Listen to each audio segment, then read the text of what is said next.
Vamos inclinar nossas frontes. Pai,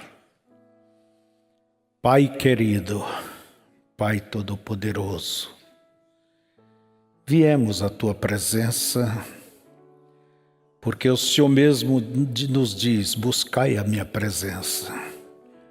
E sempre o Senhor está pronto para nos ouvir e atender às nossas necessidades, às nossas petições. E o Senhor disse, pedi para que completeis a vossa alegria. Assim como se completa a alegria de um filho quando este pede algo e os pais lhe dão. Pai, queremos a Tua presença, queremos a Tua orientação, queremos a Tua direção em tudo. Nos tome, Senhor, pela mão e nos guie em tudo. Guie cada irmã, cada irmão, em seus trabalhos, em seus negócios, em sua fé, em sua lida diária, Pai. Quando chega momentos de decisões, que o Senhor os ajude, para que sempre tome a decisão certa. E que nenhuma decisão seja tomada pelo medo, pelo receio. O diabo sempre usa esses caminhos, Senhor, para nos precipitar a tomar decisões antecipadas, erradas. Mas ajuda-nos a descansar na Tua orientação. Peço nessa manhã que o Senhor ocupe este lugar e que o Senhor fale conosco. Fala, Pai, eu preciso da Tua presença, da Tua capacidade, eu preciso, todos nós precisamos. Abra o nosso entendimento para compreender a mensagem deste tempo. Como o Teu profeta pregou e a viu, nós queremos ter a mesma visão, Senhor. Não queremos interpretações de terceiros ou quartos. Não, nós queremos aquilo que realmente é, tal como o Senhor a deu. Em nome de Jesus pedimos, fica conosco. Fica conosco, nosso amado e bom Jesus. Fica conosco pelo seu imenso amor. Como os discípulos te pediram na aldeia de Emaús, fica conosco, nosso amado e bom Jesus. Amém. Quando eu canto esse hino, sempre eu lembro o tipo de fé que Jesus quer de nós. Quer de você, quer de mim. O tipo de fé. Ele quer uma fé que você saiba por que você crê. Jesus poderia ter encontrado com eles ali e dito, ora, sou eu, vocês não me reconhecem? Aqui estou eu. Eles adorariam ele, eles gritariam, eles chorariam. Olha, seria uma festa. Mas Jesus disse, o que é que vocês estão falando pelo caminho? Vocês não sabem que a Escritura diz que ele teria que passar por tudo isto? E Jesus encaminhou a fé deles para dentro da Bíblia. Lembra que a Bíblia diz, a palavra diz, crucificaram meus pés e minhas mãos? Ele foi crucificado entre dois malfeitores. Lembra que ele mandou pegar o jumentinho antes de subir a Jerusalém, porque está escrito, aí vem o teu rei. Então a fé deles foram firmando. E esse é o tipo de fé que todos nós devamos ter. Você tem que saber no que você crê e por que você crê. Aí sim as portas do inferno não prevalecerão contra alguém que tem essa revelação, essa posição. Eu vou ler as Escrituras, hoje temos muita coisa a tratar. Eu vou ler em Apocalipse capítulo 6, vou ler o 4º selo, versos 7 e 8. E havendo aberto o 4º selo, ouvi a voz do 4º animal, que dizia: vem e vê. Aqueles 4 animais ao redor do trono, que guardava o trono. E cada animal representa um dos evangelhos. Mateus, Marcos, Lucas e João. Então, os 4 animais, um tinha aparência de leão, cara de leão, o outro de boi, o outro de homem e o último uma águia voando. Então era um desses animais que sempre anunciava: vem e vê. E olhei, e eis um cavalo amarelo, e o que estava sentado sobre ele tinha por nome Morte. E o inferno seguia, e foi-lhe dado poder para matar a 4ª parte da terra com espada, e com fome, e com peste, e com as feras da terra. Importante. Antigamente eu pensava assim, mas não tem fera para matar tanta gente. Elas têm medo da gente, do ser humano. Mas a verdade é que essas feras, esses vírus, essas pragas que vêm vindo. Lembra do Covid-19? Creio que no Brasil levou mais de 700 mil pessoas. Entende? É chamado vírus chinês, né? Porque é provado que foi feito no laboratório e saiu dali. Então, e com peste e com as feras da terra. Que Deus nos abençoe. Eu vou precisar de toda a vossa atenção. Podeis assentar. Eu preciso de toda a vossa atenção para que vocês possam perceber, captar, né? O que vamos tratar nesta manhã. Eu quero falar sobre a cavalgada, a caminhada do diabo na igreja. Como que ele entrou na igreja e como ele faz. Agora, se você olhar, der uma olhada nas Escrituras, você encontrará o início da cavalgada do diabo. A primeira etapa que ele teve, ele quis ser alguém ali no outro lado, nos céus. Queria ser alguém, queria ser como Deus. Ele se exaltou e nessa rebelião dele, ele levou 1/3 dos anjos que deram ouvido a ele.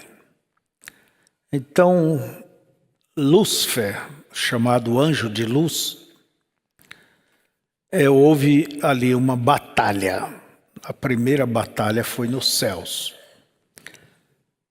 Miguel e seus anjos batalharam contra Lúcifer e seus anjos. Aonde é que isso está escrito? Deixa-me ver.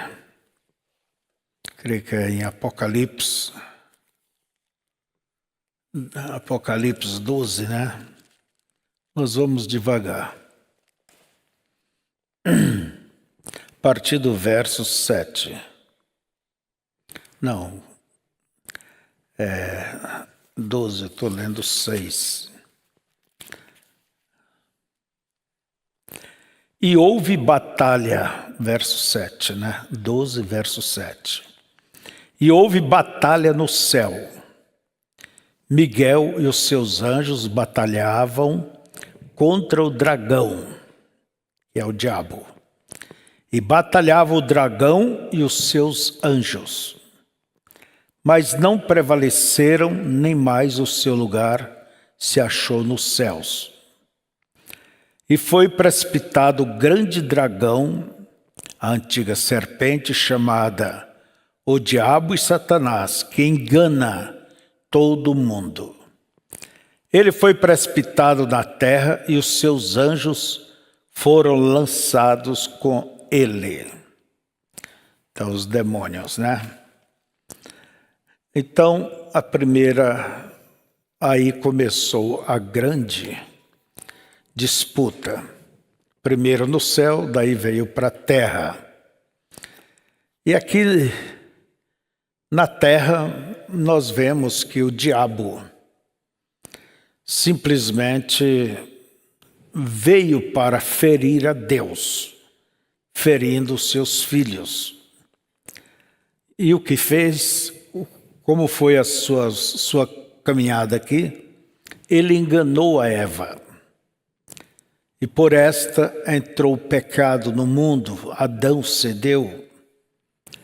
E todos nós viemos já em pecado. Viemos pela vontade permissiva de Deus. De modo tal que, quando ele enganou a Eva, e ele colocou em Eva a sua semente, a incredulidade, primeiro ele desvirginou ela espiritualmente e depois fisicamente. Então nós tivemos o início dessa jornada do diabo aqui na terra. E isso tem vindo, essa batalha tem rugido desde então. Mas eu quero tomar de um modo específico nesta manhã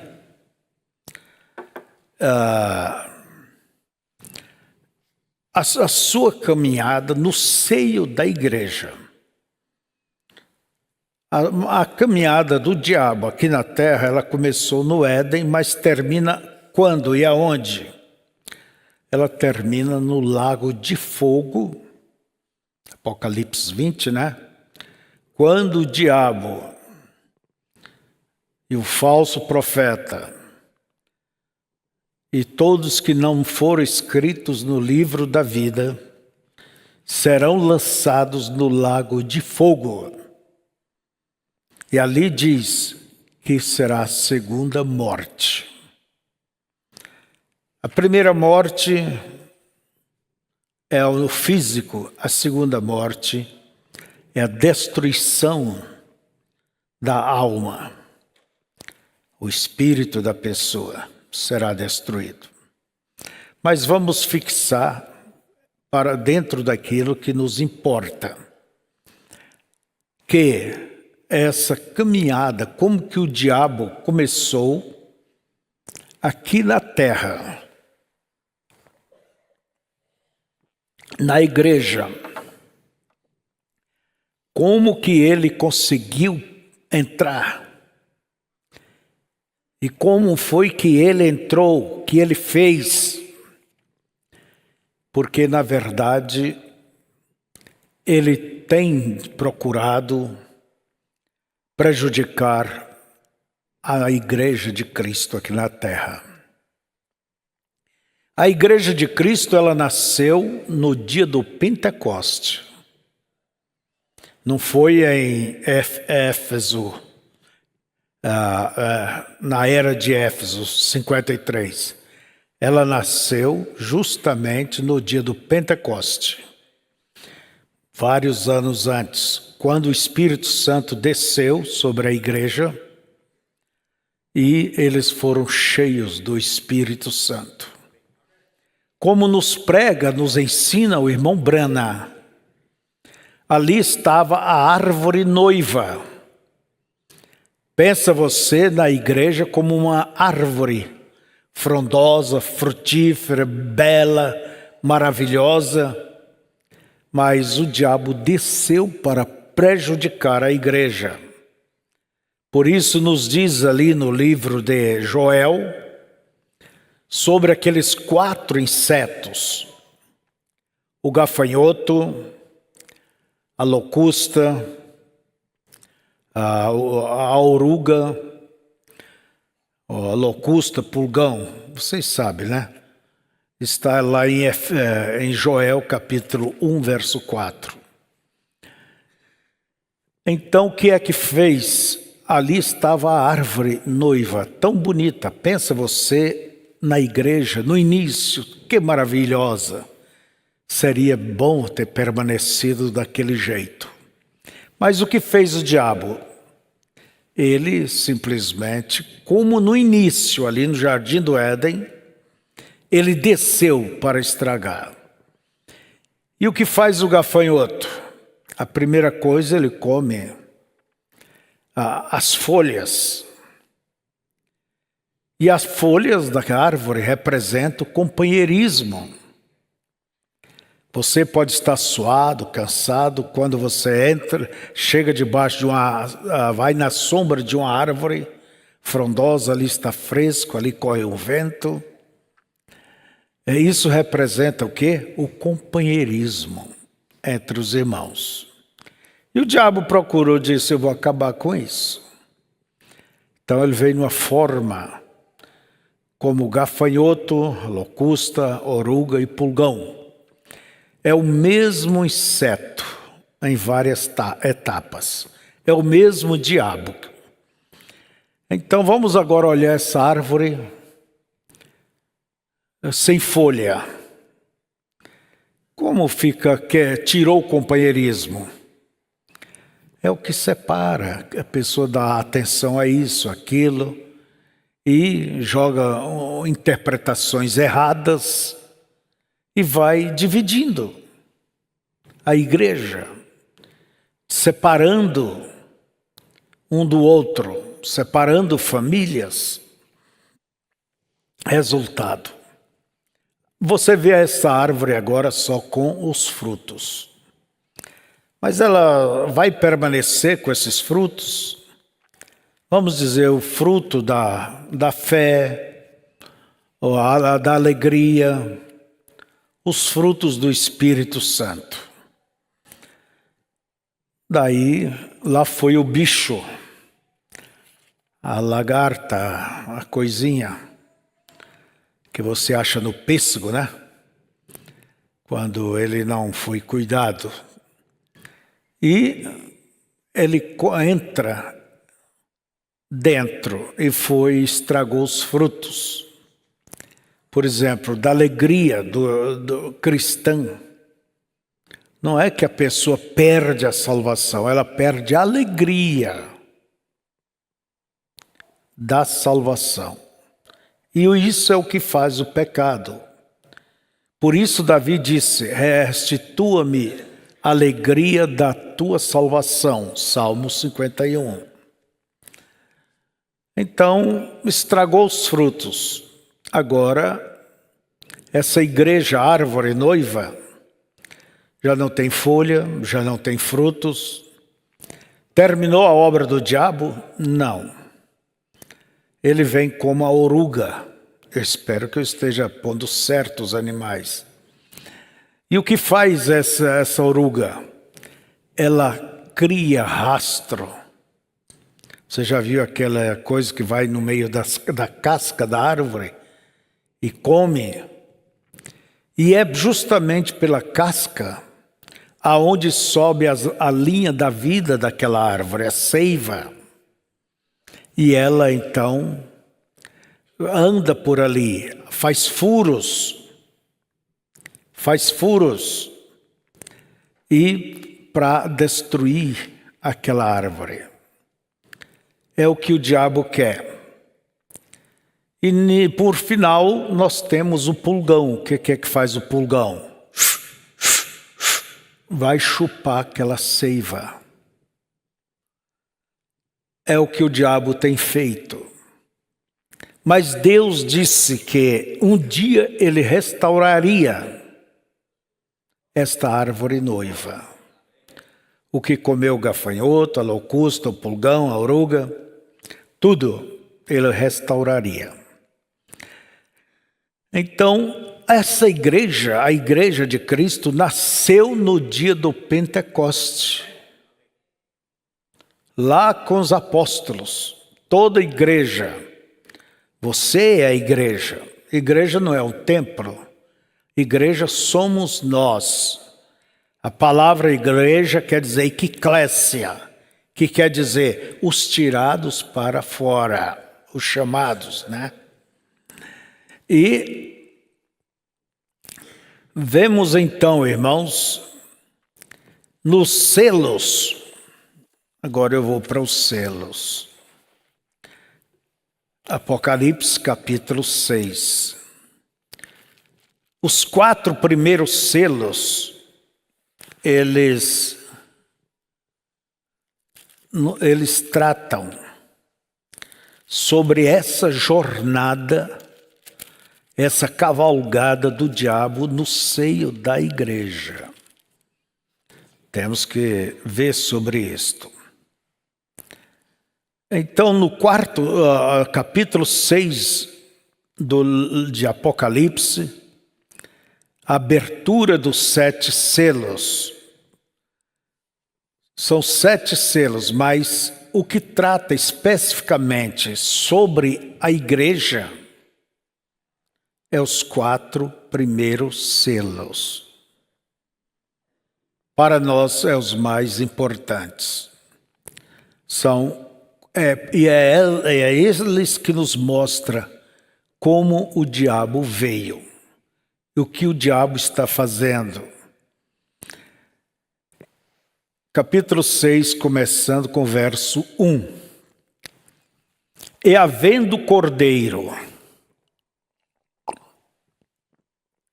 aberto um dos selos, pare bem aqui.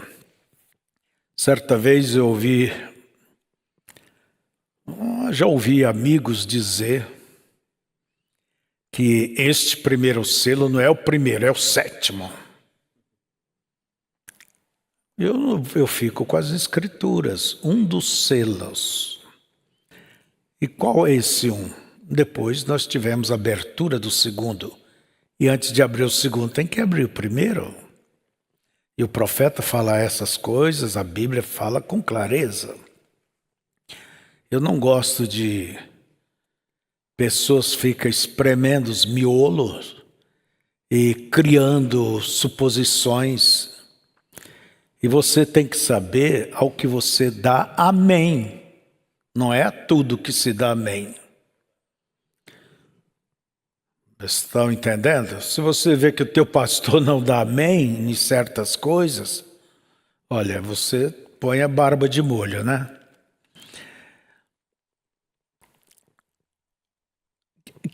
Um dos 4 animais que dizia, como em voz de trovão, vem e vê.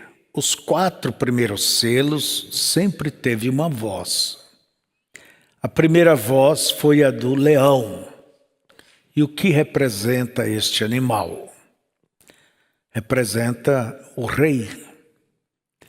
Representa a nossa fé. A fé na palavra. E olhei, e eis um cavalo branco. E o que estava sentado sobre ele tinha um arco, mas não tinha flechas.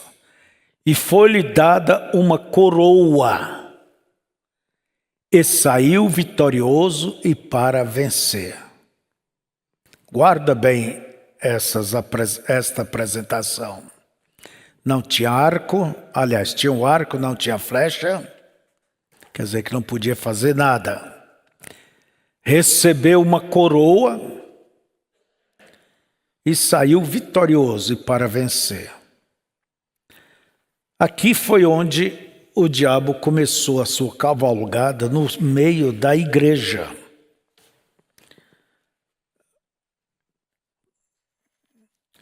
O irmão Branham diz assim: se o cavaleiro deste cavalo branco não é Jesus Cristo, quem é ele? Quem é ele?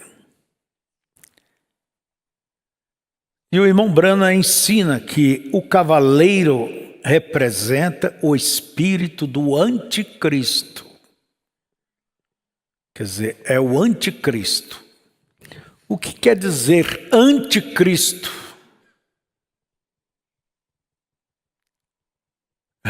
Anticristo quer dizer antipalavra, porque Cristo é a palavra que se fez carne. Quer dizer, fora da palavra. Qualquer coisa que não bate com a palavra é errada, é anticristo. O cavalo branco é um disfarce. O cavaleiro está fingindo ser justo, porque o branco representa a pureza, para se filtrar na igreja. E Jesus disse que o falso espírito se pareceria tanto com o Espírito Santo que todos seriam enganados por sua máscara, exceto os eleitos. Mateus 24, 24. Observe agora que este cavaleiro do cavalo branco tem um arco, mas ele não tem flechas. Ele está blefando. Ele não tem nenhum poder espiritual. Satanás usa o engano para manipular o poder político. Ele usou o poder político do Império Romano para matar a Jesus. Quando aquilo falhou em parar o plano da redenção, o próximo alvo de Satanás foi massacrar a pequena e recém-nascida fé do cristianismo, antes que ela pudesse se espalhar. Ele foi bem-sucedido em conseguir matar a maioria dos apóstolos, inclusive Paulo. Ele até mesmo inspirou o imperador romano Nero a proibir o cristianismo, o que resultou em milhares de cristãos morrendo por sua fé. Mas Satanás não conseguiu deter a propagação do evangelho. Então ele mudou de tática e se uniu à igreja. Vai guardando. Como que o diabo penetrou? Ele queria antes barrar, não pôde barrar a propagação da fé cristã. Então ele se uniu. Entrou para dentro. De que forma? Apresentando-se como um crente. Ele sistematicamente perverteu as palavras que Paulo pregou. Seu objetivo era conquistar os leigos do lado de dentro. Conquistar os leigos do lado de dentro. Vocês lembram que Paulo disse que o tempo da partida dele, vocês não verão mais o meu rosto, mas eu sei que depois da minha partida, ele falando para os irmãos de Efésios, né? Eu sei que depois da minha partida, lobos devoradores entrarão em vosso meio, e isso vai vir de dentro de vocês mesmo. Mas ele diz, lembre de que eu tenho vos advertido. Então veja que o ensinamento, durante os ensinos das eras, nós vemos uma coisa ali. Deus dizendo, na era de Éfeso, eu odeio as obras dos nicolaítas. Quem lembra disso aqui? Quer dizer, era o diabo procurando entrar no meio para conquistar. E a palavra nicolaíta significa conquistar os leigos. O que é um leigo? É uma pessoa que está à margem do saber. Satanás trabalhou para afastar a liderança do Espírito Santo da igreja e substituí-lo pela liderança dos homens. Quer dizer, tirar o Espírito Santo, tirar a palavra da frente e colocar um homem na cabeça. Nicolaítismo é isso. É a liderança do homem no lugar da liderança do Espírito Santo.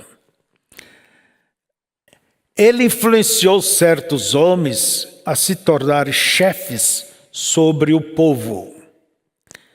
Sua meta em longo prazo era ter um homem como chefe sobre todos os outros. Criar um chefe. Deixa eu dizer a vocês. Não existe o que diz pastor de pastores.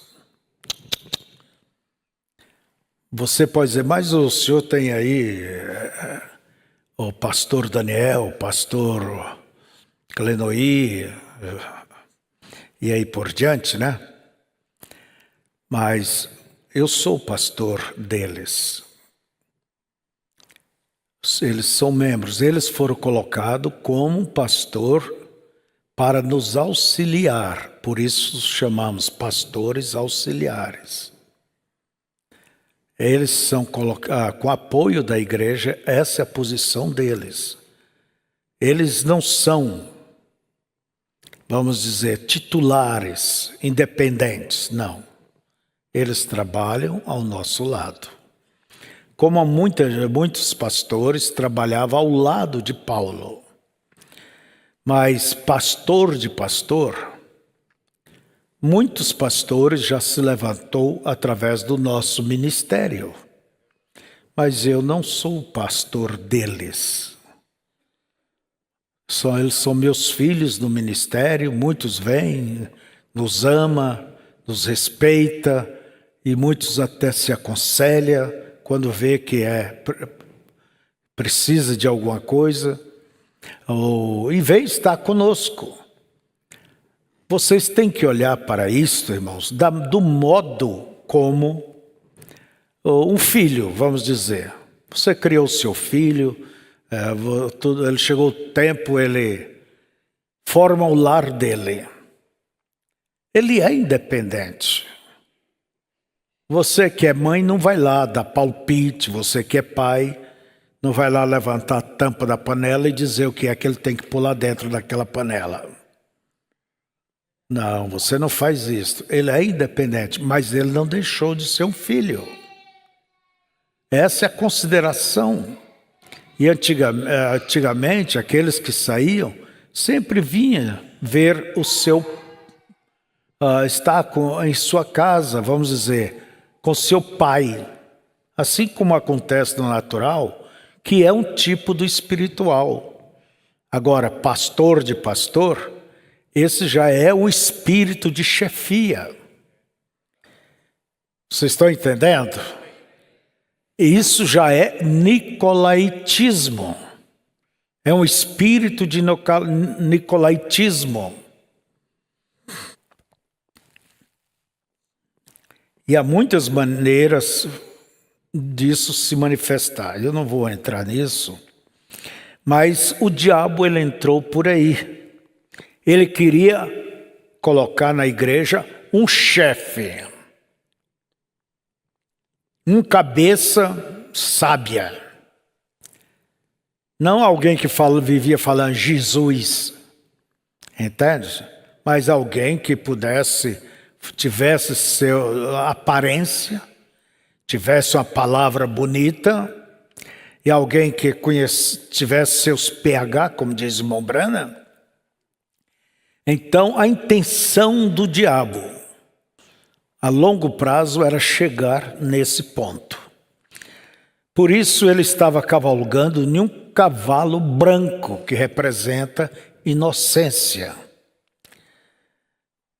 Este plano não começou com obras, começou suavemente, como um espírito entre o povo. Um espírito que se inclinava a formar uma organização. Ele passou de um espírito para um dito e então para obras.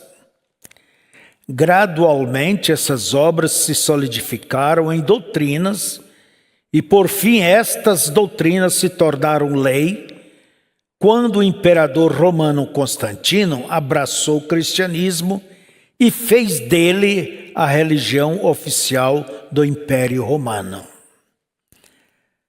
Para tornar esta mudança drástica mais saborosa para os cidadãos do seu vasto império, ele misturou doutrinas do cristianismo com elementos do paganismo, de modo que todos pudessem sentir-se confortáveis com sua nova religião. Para administrar esta religião oficial do Estado, Constantino organizou a Igreja Católica Romana. Apoiou o bispo de Roma. Entende? E agora o bispo de Roma tinha autoridade e apoio governamental. E começou a pressionar as igrejas independentes a se unir, a ficar debaixo das asas de Roma. Isso levou muitos séculos. E antes nós víamos pagãos matando cristãos. Agora, vemos cristãos nominais matando cristãos verdadeiros. Então o diabo, ele era um espírito. Aliás, ele é um espírito, estava num cavalo branco que mostrava inocência. Essa foi a cavalgada dele. Foi como ele penetrou no mundo, na igreja de Cristo, mostrando inocência e, vamos dizer, esse nosso irmão que nos dirige, esse pastor aí, ele nem sabe falar. E veio o vereador, veio o prefeito, veio o fulano, o doutor Beltrano em nossa igreja. E nós precisamos de alguém que tenha mais aparência, que saiba se apresentar, que tenha realmente uma forma de um líder. Vocês observam que sempre é isto que a igreja deseja. Há cursos até de psicologia para pastores, tem seminários, tem que se aperfeiçoarem e aí por diante. Não quer aquele irmãozinho que nem sabe ler, quando lê de uma maneira trupicada, mas eles querem alguém de realce, que possa realçar. Então isso começou quando? Ali no meio da Irmandade também, no início. Mas os verdadeiros cristãos, eles odiavam essa tendência, essa inclinação. Por isso Jesus disse que ele odiava, vocês odeiam a obra dos nicolaítas, eu também odeio. Quem é que vai querer um Pedro aí que nem sabe ler? E aí vai. Queria intelectualizar a igreja. E hoje em dia nós vemos uma igreja intelectual no mundo chamado cristão. E para onde levou o mundo a esse cristianismo intelectual? Levou a igreja ao mundo. para as obras mundanas e uma vida sem compromisso com a verdade. Vocês estão entendendo?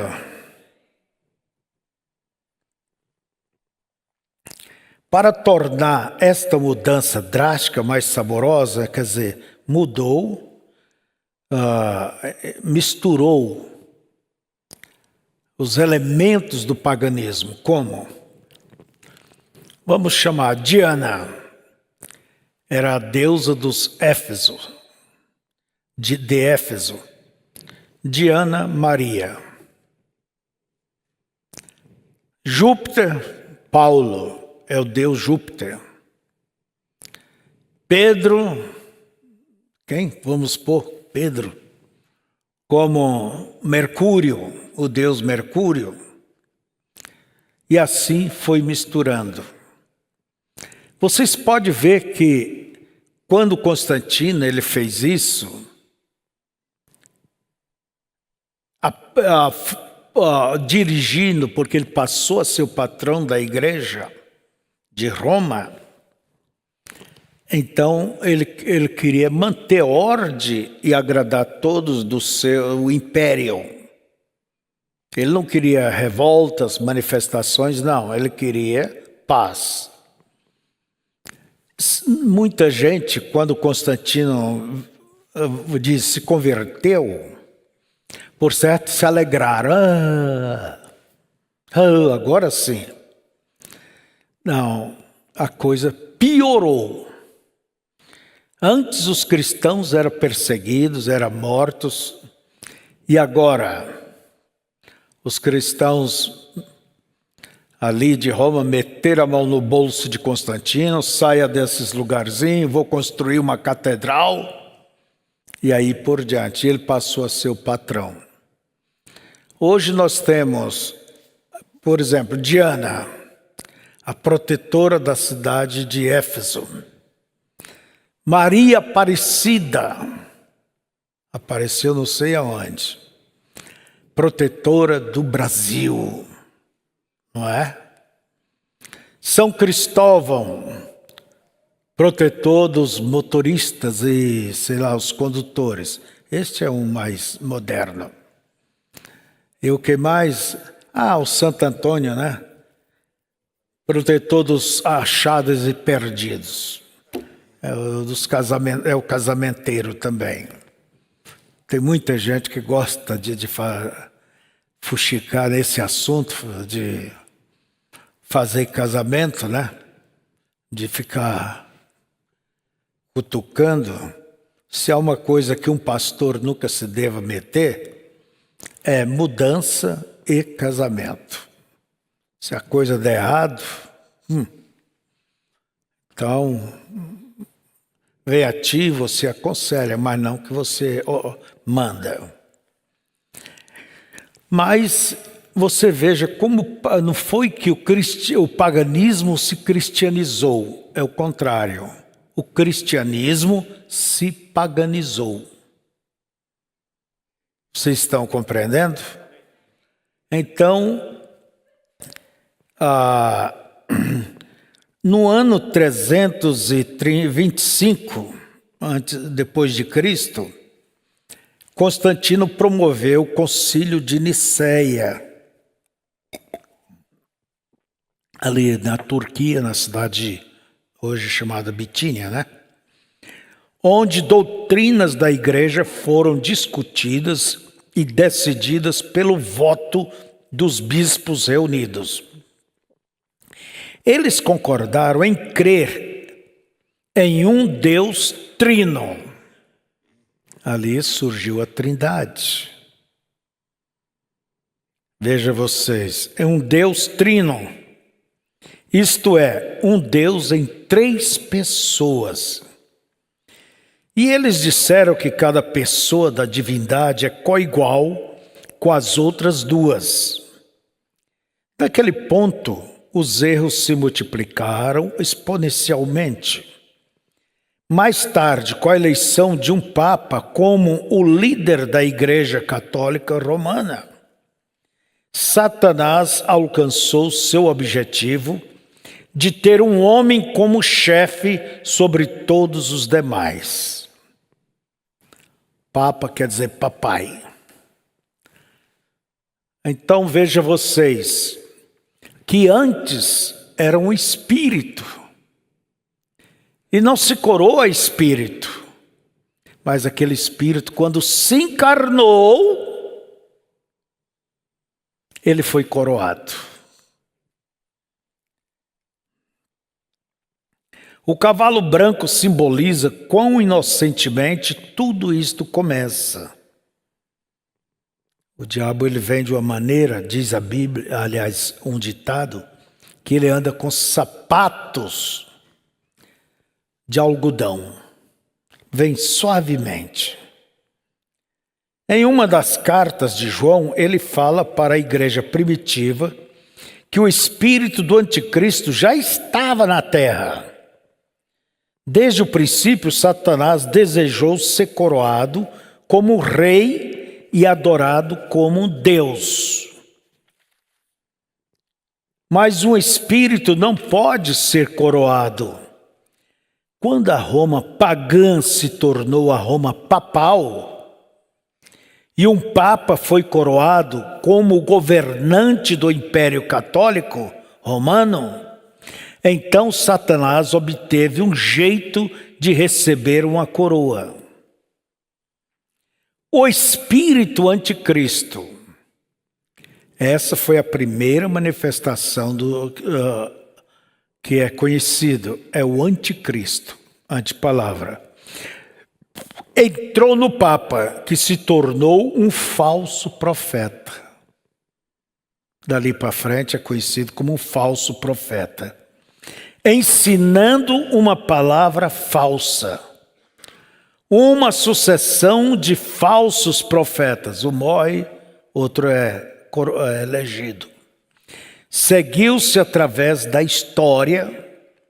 A Igreja Católica Romana se tornou a grande prostituta mencionada em Apocalipse, capítulo 17, pervertendo a palavra, poluindo o mundo com sua fornicação, que são suas doutrinas anticristo. Qualquer coisa que seja contra a palavra é anticristo, porque Cristo é a palavra. Finalmente, a grande prostituta teve filhas. A primeira igreja organizada, quando eles dizem, nós somos a primeira igreja, realmente, organizada foram a Igreja Católica. As outras começaram a surgir depois de 1500 anos, depois de Lutero. Aí surgiu os luteranos, os presbiterianos, os anglicanos, os anabatistas, os batistas, e veio vindo. Mas todas são chamadas de filhas. Por quê? A Igreja Católica é chamada mãe, por causa da hierarquia, a liderança. Sempre há alguém lá em cima que manda, que determina, que impõe. Vocês estão compreendendo?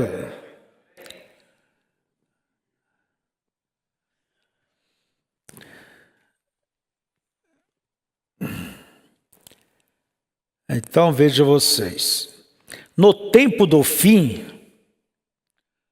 o falso profeta se torna a besta. Quer dizer, ele começou como anticristo, mas nós vamos até o fim, quando ele é conhecido como a besta. Essa é a última manifestação dele no mundo cristão. A besta. Paulo nos fala em 2 Tessalonicenses que antes do arrebatamento se manifestaria o homem do pecado, o filho da perdição, tal. Teria que manifestar. E realmente tem se manifestado. E depois que a igreja, olha bem, ele é a besta desde o princípio, como o anticristo, mas ele vai manifestar realmente, tirar máscara, depois que a igreja for arrebatada. A igreja sobe, o Espírito Santo a leva, e aí o diabo desce e vai se encarnar, se incorporar. E neste sistema, como nos mostra no livro de selos, nós já falamos disso aqui, é um sistema político, é um sistema financeiro, a finança é importante, e religioso. Todos serão incorporados dentro desse sistema. E quem não pertencer a ele, não compra nem vende. E os que não se aderirem ao sistema, graças a Deus, são muito mais os que vão ficar na tribulação e serão perseguidos como o cão persegue a caça. E a Bíblia diz que os matarão. Os matarão. São muito mais os que morrerão nessa perseguição do que os que foram no arrebatamento. Compare entre Noé e Enoque. Enoque era um, foi arrebatado. Noé era 8 pessoas, quer dizer, uma grande diferença. E Noé passou pelas águas, pela tribulação.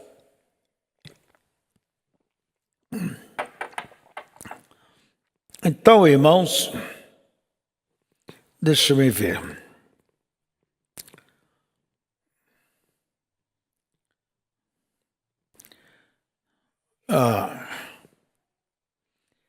No tempo do fim, o falso profeta, aqui está uma coisa, que se torna a besta. Então, anticristo, falso profeta, o homem do pecado e a besta, tudo isso são adjetivos, né? O falso profeta se torna a besta mencionada em Apocalipse 13. A besta tomará o controle da economia do mundo durante este último grande tempo de tribulação. Aí a noiva de Cristo terá ido durante esse tempo, levada para a ceia das bodas do Cordeiro. Este último Papa será um gênio, um super-homem, que irá salvar o mundo temporariamente de um desastre político e econômico. É o que já falamos aqui, que esse tipo de economia uma hora vai arrebentar. A Igreja Católica Romana fará um pacto com os judeus. O Oriente Médio parecerá por fim ter paz. Por um tempo, a política deste Papa funcionará tão bem que os líderes políticos e religiosos de todo o mundo submeterão sua autoridade à liderança dele. Em 2 Tessalonicenses 2, do 3 ao 12, Paulo disse que Deus permitirá que essas pessoas creiam na mentira desta besta e a ilusão deles os condenará. Apocalipse 3:8 diz que todos adorarão a besta, exceto aqueles cujos nomes estão escritos no livro da vida do Cordeiro. Por fim, Roma quebrará o pacto com os judeus e a verdadeira natureza da besta será mostrada. Ninguém poderá comprar nem vender a menos que tenha a marca da besta, A besta perseguirá e até matará aqueles que se opuserem a ela. Os remanescentes, que é as virgens nécias, né? Resistirão à besta até a morte. Lembre-se, o anticristo e a besta são o mesmo espírito. Então, veja você que o cavaleiro do cavalo branco, diz o irmão Brano, ele representa 3 estágios do mesmo poder satânico. É uma trindade demoníaca. Primeiro, vamos ver esse estágio. Ele é o espírito anticristo, ensinando doutrinas nicolaíta. Ele é anticristo porque é contra os ensinamentos do mensageiro da primeira era da igreja, Paulo. Segundo, ele se torna falso profeta. Um papa ensinando uma palavra falsa, ensinando a hierarquia da Igreja Católica Romana e descartando a Bíblia como a mais alta autoridade de Deus na terra. Terceiro, ele se torna besta, o poder de Satanás levado à perfeição no tempo do fim, personificada em um super-homem de engano e decepção. Então nós vemos que o diabo, a jornada dele foi essa. Começou com o espírito de anticristo, era um espírito, o espírito nicolaíta queria fazer uma organização. Por isso Paulo diz que o espírito do erro já opera dentro, ali no meio da igreja primitiva. Deus disse, eu odeio isso e vocês também. Mas ele saiu para vencer. Não tinha flecha, só tinha um arco. Mas ele venceu. E quando aquele espírito, ele tomou o Estado, o Constantino de Roma, ele se encarnou. Entende? E a coroa, logo mais, passou para o líder religioso, o Papa, chamado Papa. E Jesus disse, a ninguém chameis de pai, a não ser o teu pai mesmo, né? Então, nós vemos, irmãos, quando Roma simplesmente começou a mudar, a impor as suas doutrinas, a adoração de santo, fizeram mais tarde, purgatório, fazer missa para tirar alguém de lá. Mas esse último Papa agora deixou em polvorosa os católicos.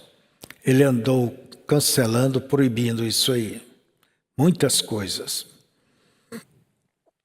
Então vejamos que eles fizeram missas, criaram missas e foi matando, prendendo aqueles que não aceitavam a tutela de Roma. Ninguém pensa que Roma já alcançou maioria. Não, ela levou muitos séculos para chegar aonde ela chegou, a ter um domínio sobre todos. E quando o Papa ocupou o lugar, a velha Roma caiu, uma das cabeças foi ferida de morte, e então ela ressuscitou como uma Roma papal. Caiu como império, mas levantou como igreja. Como igreja. E Roma e o Papa é o cabeça, é o chefe. Então, amados, e ele passou a governar como bem quer. Tirou a Bíblia, do meio do povo. Então, criaram Trindade, um batismo trino, depois batismo de crianças, e foi fazendo como queria. As pessoas não tinham onde se basear para se posicionar, não tinha Bíblia, e alguma Bíblia que tinha, tudo era escrito à mão, estava debaixo de 7 chaves nos conventos, e de forma que as trevas se arrastou com tudo para o mundo cristão. E ele passou a dominar reis, nações, de forma tal que se você vivesse na Idade Média, você, não dava de atingir uma doutrina sem atingir o Estado. E ela fez uso do Estado para manter a sua supremacia. Você sabe que eles até excomungaram reis, trocaram, eles eram chefe de tudo. De modo, irmãos, que o diabo veio cavalgando e entramos na grande era negra. Mas antes de entrar na era negra, nós vemos aqui na Bíblia que a segunda cavalgada do diabo, quer dizer, o diabo mudou de tática. Antes era um espírito, mas depois que ele foi coroado, diz a Bíblia que, e havendo aberto o segundo selo, ouviu o segundo animal dizendo, vem e vê. Quer dizer, o segundo animal era o boi. E saiu outro cavalo, vermelho, e ao que estava sentado sobre ele, foi dado que tirasse a paz da terra e que se matasse uns aos outros. E foi-lhe dada uma grande espada.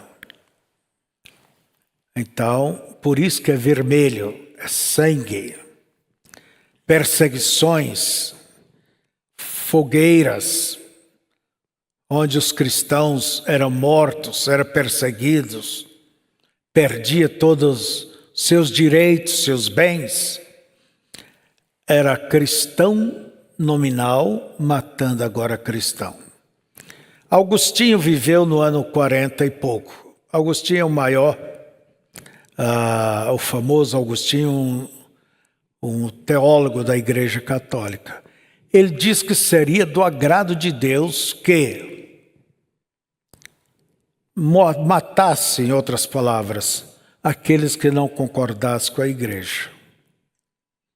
E tudo baseou de lá para cá, nisso aí, a tal ponto que, do ano 400 e pouco até o ano 1800, conta o livro de Schumacher, creio que é esse o nome, mataram 68 milhões de pessoas, não milhões. Por isso que na Apocalipse 17 ela está embriagada com o sangue dos santos. E João se assustou, admirou. Como pode uma mulher que está com cruzes, diz ser uma cristã, estar embriagada com o sangue dos santos? E os reis da terra fornicaram com ela. Como tem jeito de uma fornicar com uma igreja? É comer a doutrina daquela igreja. E assim, irmãos, nós vemos o diabo vindo, anticristo, agora falso profeta, falsos ensinos. E chegamos aonde? Vamos andar mais rápido, né? Você pode ler os selos, vocês vão ver isto com mais clareza. Chegamos ao cavalo negro. Lembre-se que o diabo era o mesmo. Veio do branco para o vermelho, agora do vermelho para o negro. Quando o mundo desceu a uma treva total. a era de Tiatira. As trevas desceram e ali entrou o quê? As indulgências. Quer ver? E havendo aberto o terceiro selo, ouvi o terceiro animal dizendo: vem e vê. E olhei, e eis um cavalo preto, e o que sobre ele estava sentado tinha uma balança na mão. E ouvi uma voz no meio dos 4 animais, que dizia: uma medida de trigo por um dinheiro, e 3 medidas de cevada por um dinheiro, e não danifiques o azeite e o vinho. O que significa o azeite? O Espírito Santo. O que significa o vinho? O estímulo, que é o que a revelação dá. Apesar de ser as trevas tomou conta, mas Deus manteve aqueles que cria nele. Não danifiques a revelação deles, o amor que eles têm para conosco. Os valdenses foram perseguidos, mortos. Olha, irmãos, eu conheço um pouco a história da igreja. Você vai ver o diabo cavalgando. Lá vem ele, lá vem ele. Ele pelas eras da escuridão. Daí, qual é o animal que combateu o cavalo preto? Logo Deus levantou o homem, levantou o homem, que era aqueles 4 animais ao redor do trono. Um tinha aparência de homem, e o homem representa a inteligência, o intelecto. Foi quando Deus levantou Martinho Lutero, João Hus, e homens inteligentes, e com a ajuda da imprensa, que Gutenberg inventou, né? Foi fácil. Traduziram a Bíblia, puseram na mão do povo, e Roma nunca mais conseguiu aquilo que tanto sonhava. Como ela controlava as coisas. Para ela voltar a ter este poder, ela tem que se unir. Eles chegaram a essa conclusão com os demais cristãos, as seitas, denominações. E hoje nós estamos vivendo um tempo de ecumenismo, união das igrejas. União das igrejas. Mas numa união dessa, quem manda é o maior, o que tem mais força. E quem é que tem mais força no meio dos sistemas religiosos? A Igreja Católica. Nós estamos vendo esse terceiro selo. E Deus tem enviado homens como Lutero, como João Wesley, como grandes Calvino e outros mais, para Lutero combateu essas indulgências, combateu a escuridão, mas o que eles fizeram? Se corrigiram? Não. Queria queimar Lutero na fogueira. Nós vemos o que? O diabo vindo cavalgando. E agora, pastor? Nós estamos diante do 4º cavaleiro. Vocês observam que antes o cavaleiro não tinha nome. O cavaleiro do cavalo branco, vermelho e preto. Era o mesmo cavaleiro. Mas no 4º cavalgada dele, ele recebe um nome, morte. E o inferno o seguia. A morte. E o cavalo o quarto cavalo, a Bíblia diz amarelo, quer dizer um baio, amarelinho, que é a junção da cor preta. Você pega a tinta, um pouco da preta, você põe a vermelha e você põe a branca. Você vai obter a cor. Essa cor. Quer dizer, ele não mudou de natureza, só que está esparramado aí. Então, ele está por aí. E assim, irmãos, este é o tempo da águia. O que representa a águia? Eu gostaria de ler, mas a gente vai tomar muito tempo. A águia representa profeta. Um profeta gentil. E o que faz a águia? Ela tem uma visão agudíssima. Ela pode subir o mais alto, a gente nem vê lá ela, mas de lá ela consegue ver um ratinho aqui, uma lagartixa. Ela vê profundamente. Os reformadores, por exemplo, Irineu, Columba, Lutero, Wesley, eles foram reformadores, eles não foram profetas. Profeta é o primeiro, que foi Paulo, e o último mensageiro. Por isso que um profeta ele só pode dizer a verdade. Lutero ainda manteve batizando crianças, defendendo da Trindade e tudo isso, mas um profeta, Deus mandou-nos um profeta para restaurar o que havia na igreja primitiva. Eu restaurarei o que é locusto, o pulgão, o gafanhoto, comeram, eu restaurarei. E essa mensagem é restauração.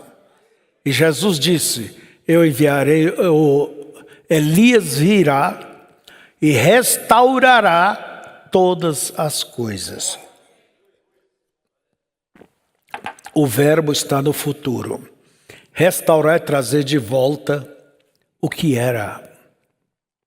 Por isso que o batismo foi trazido de volta. A fé em um só Deus foi manifestada. Nada de trindade no meio. Nada de se pendurar em um sistema religioso.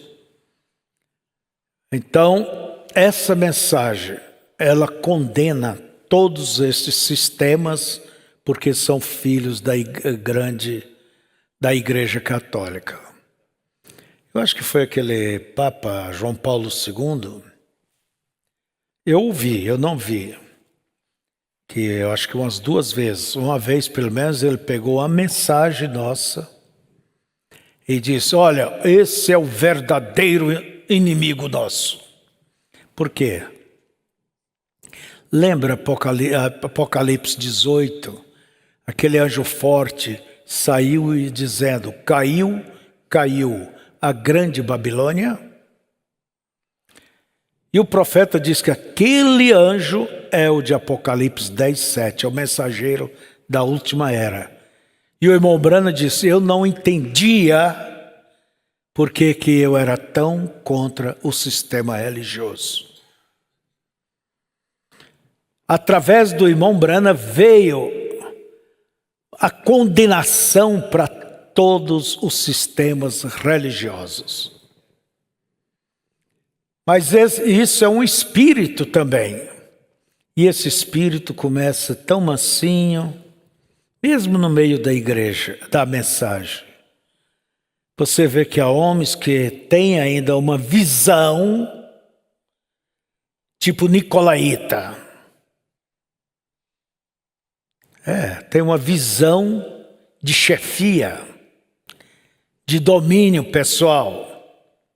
Aquele grupo ali está debaixo, é o grupo de fulano.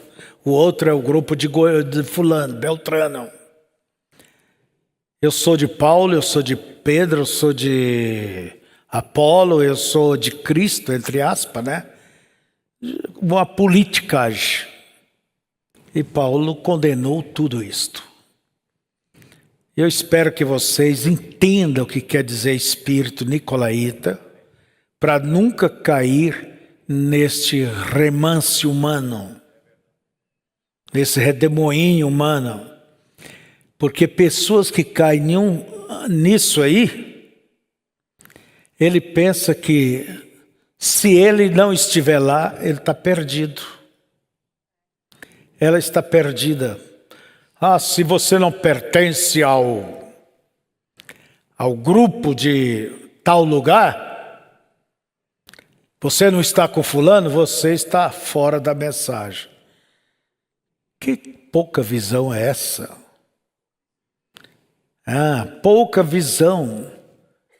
A mensagem, ela não tem um proprietário. Todos que creem nela são proprietários dela. Entende? Agora não existe um absoluto, um dono, para dizer que ele é a mensagem. O grupo dele é a verdade. Isso aí está totalmente fora de ordem. Quem não apertar o play, porque fulano quer assim. Ora, aperte o play, viva o play. Mas não só o play, para isso a igreja tem pastores. Tem pastores.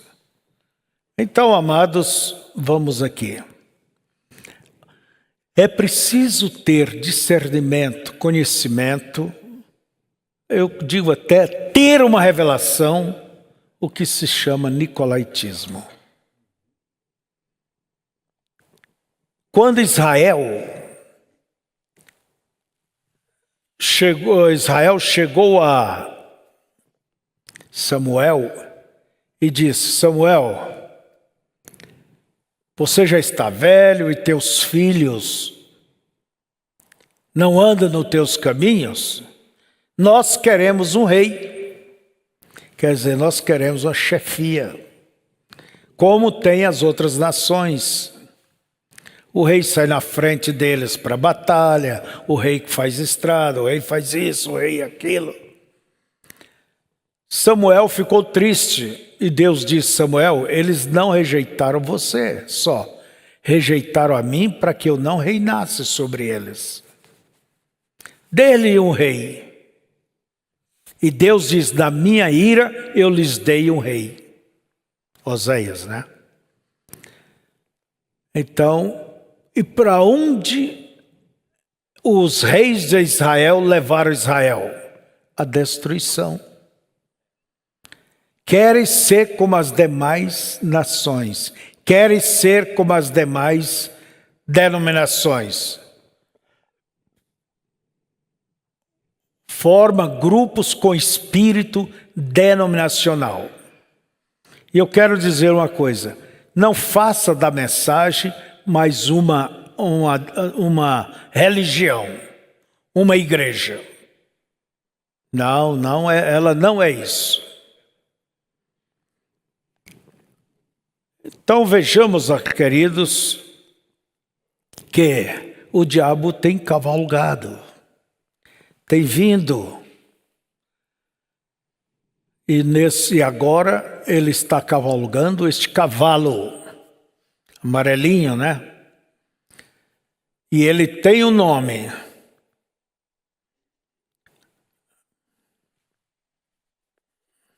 Deixa eu ver aqui. Ele tem um nome: morte. Agora deixa eu falar rapidinho. Assim como esses cavalos sobrepujam um ao outro, nós estamos nesse último, mas ele ainda não se manifestou como um besta. O animal que o combate é a águia, é o espírito de Deus fortalecendo e ajuntando o seu povo sob revelação, uma visão espiritual. E lembre que a águia está como voando, ela não está parada. Mas nós estamos vivendo este tempo, por isso é preciso estar preparado para o que vem. Porque vai se manifestar. As Escrituras diz que isto, entende, haverá de vir uma grande tentação sobre toda a terra. Você já viu jogar tarrafa? Se arma lá fora. Quando joga aquilo é como uma tarrafa. E as coisas estão sendo preparadas para isto. E quem não entrar dentro desse sistema, que hoje você vê a luta pela democracia, você vê é uma união política, é uma união monetária. Você disse, pastor, que Israel faria pacto com Roma. Eles trocaram de embaixada há menos de 30 anos, porque os judeus controlam a economia do mundo. O profeta chama bônus, né? Ele sabe como negociar. Mas quem tem o lastro, tem o dinheiro, é Roma. E quando eles se unirem,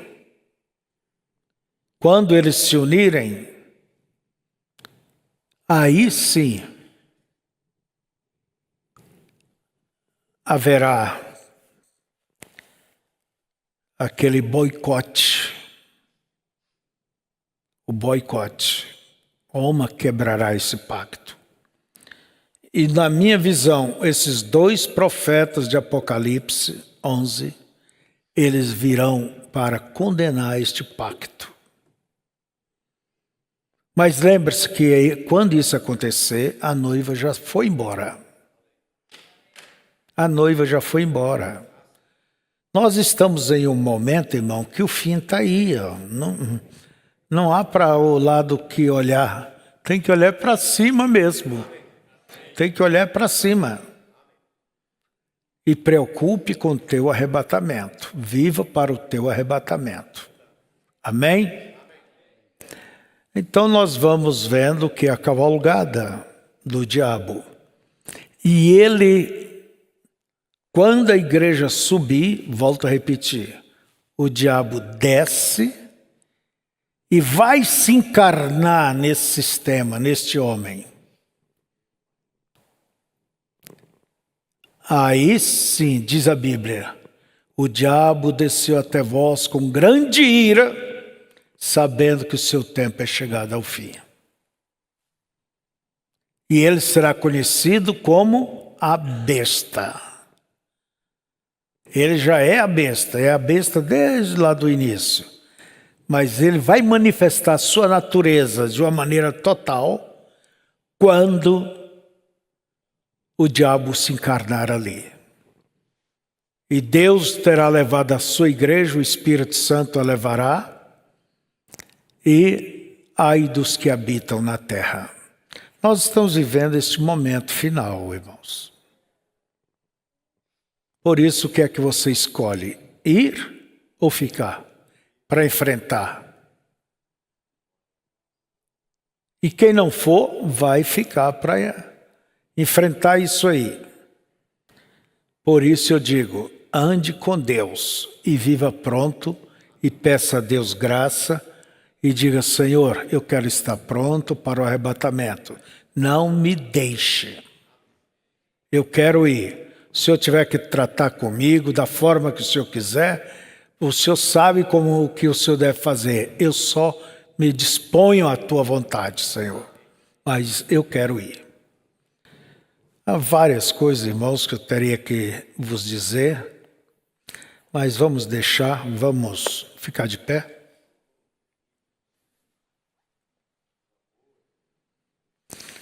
Queridíssimo Deus, nós cremos, Senhor,